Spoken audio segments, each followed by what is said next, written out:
Welcome to my study corner. I hope you all are well. আজকে আমার weekly exam ছিল, আবার আগামীকালকে আমার কেমিস্ট্রি এক্সাম আছে।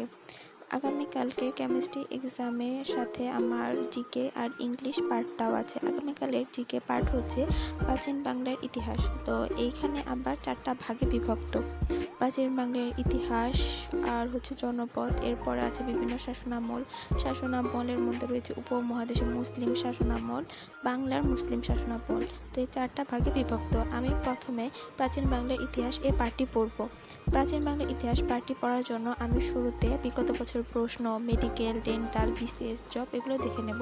এরপর এই টপিকটার মূল অংশ থেকে পড়ে নেব, কিছু এখানে লেখার প্রয়োজন হলে অন্য বই থেকে আমি লিখে নিই। এরপর হচ্ছে আমি আবারও বিগত বছর প্রশ্নগুলো আরও একবার প্র্যাকটিস করি।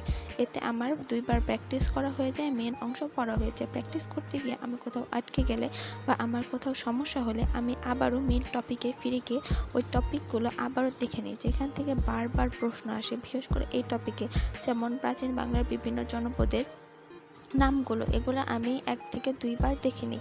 এরপর আমি এই জায়গার প্র্যাকটিসগুলো আবারও করি। দরকার হয় এমসিকিউ করার সময়ও যে ব্যাখ্যাগুলো থাকে সেখানে আমি